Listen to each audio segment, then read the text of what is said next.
Chers amis, bonjour.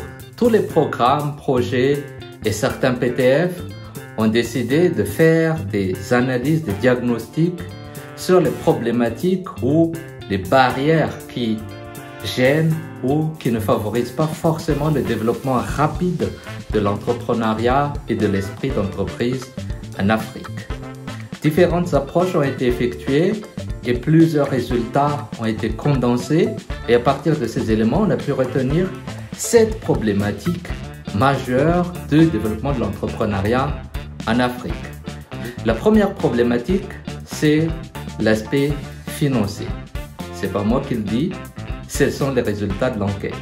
Donc l'aspect financier, il n'y a pas encore assez de financement ou il n'y a pas de financement adapté par rapport aux entrepreneurs africains. Quand on regarde par exemple la situation à Madagascar, il y a plusieurs mécanismes, plusieurs offres financières, mais ce n'est pas toujours adapté par rapport aux besoins du plus grand nombre. Parfois, le ticket de départ est trop élevé par rapport aux besoins de la majorité, mais aussi les besoins de garantie et autres formes de protection du financement. Deuxième problématique, c'est l'accès au marché. Parfois, les entrepreneurs arrivent bien évidemment à se débrouiller, à mettre en place un système pour produire, que ce soit des services ou des produits, mais après, il n'y a pas assez de marché pour vendre les services ou les produits. Troisième volet, c'est le manque d'infrastructures routières, l'énergie, l'accès à l'eau, etc. Ce sont des éléments parfois essentiels pour le fonctionnement d'une entreprise quelconque. Son absence pénalise beaucoup le développement de l'entreprise et la production des produits et des services par l'unité en question. Quatrième problématique, c'est le capital humain. Bien évidemment, dans nos pays, on a l'avantage d'avoir des ressources humaines peu coûteuses qui peuvent parfois être très compétitives, mais encore faut-il les former. La plupart des gens qui sortent de l'école, des universités et qui arrivent au marché du travail doivent encore être formés pour être adaptés aux besoins de l'entreprise. Et ça a un coût, temps, financier, etc. Cinquième problématique, c'est la culture entrepreneuriale. On ne naît pas entrepreneur, on devient entrepreneur. Mais on évolue dans un environnement, dans un écosystème, dans sa famille, dans des associations, dans son école. Et quand on est dans un milieu où il y a très peu d'entrepreneurs, le fait d'avoir des fibres, des connaissances en entrepreneuriat est aussi très bas. Et c'est pour ça qu'il faut redoubler d'efforts pour pouvoir avoir en fait cette culture, cet état d'esprit, cette façon de faire, les comportements, attitudes. Comment on fait pour devenir un entrepreneur? Comment penser comme un entrepreneur? C'est une des grandes problématiques de notre région.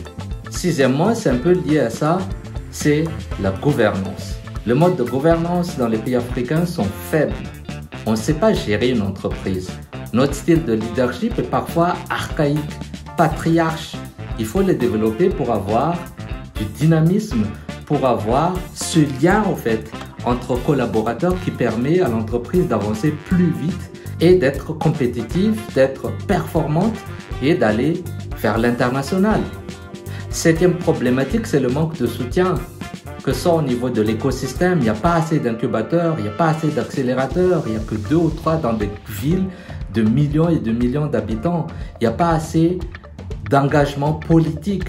Il n'y a pas assez, par exemple, de système de détaxation de nouvelles entreprises, des startups qui arrivent au marché, des systèmes leur permettant de commencer, de débuter en douceur, d'évoluer avec des appuis du gouvernement en termes de financement. Je ne dis pas que c'est zéro, mais l'étude a montré que c'est très peu en comparaison avec d'autres pays. Quand on regarde les pays africains, il n'y a pas assez. Et tout ça, tous ces éléments ensemble, fait en sorte que l'entrepreneuriat ne fait pas de boom. Il y a des efforts, les gens se battent, les jeunes, les femmes. Il y a beaucoup d'entrepreneurs qui arrivent à sortir leur épingle du jeu, mais ça ne veut pas dire qu'on a tout.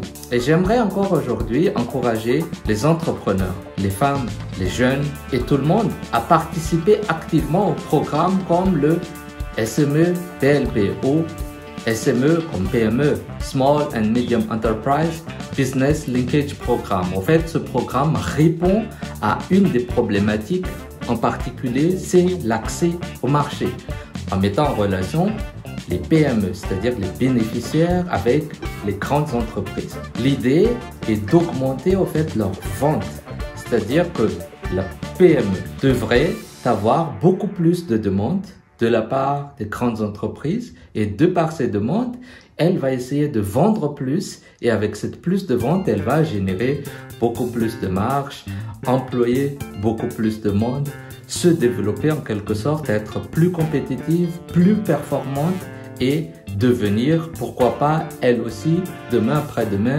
une grande entreprise. Dans cette démarche, il y a des appuis techniques, c'est-à-dire qu'il y a un diagnostic qu'on fait et par rapport au diagnostic, il y a des renforcements, soit des capacités à travers diverses formations, il y a des formations de base, comment mettre en place des business plans, des stratégies, etc.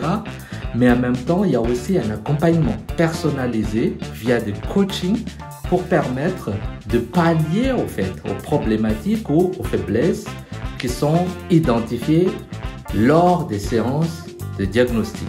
Dans cette démarche, la Banque africaine de développement, qui appuie à 100% ce processus, ce programme, mettra en place aussi un fonds de garantie afin de pouvoir faciliter l'accès au financement à ses bénéficiaires. 300 entreprises sont attendues, 150 ont déjà suivi le programme l'an dernier. Maintenant, l'inscription est encore ouverte jusqu'au 31 mars, c'est-à-dire dans quelques jours.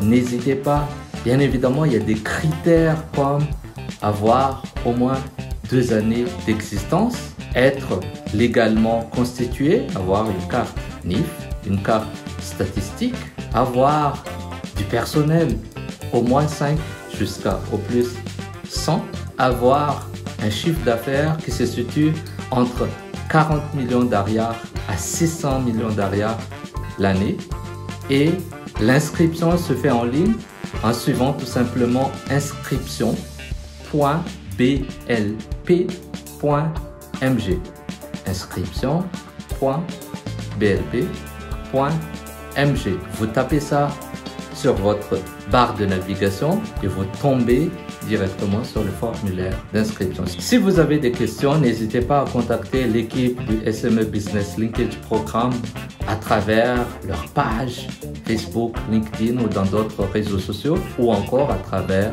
leur site web. Sur ce, je vous souhaite très bonne chance pour votre inscription et à très bientôt.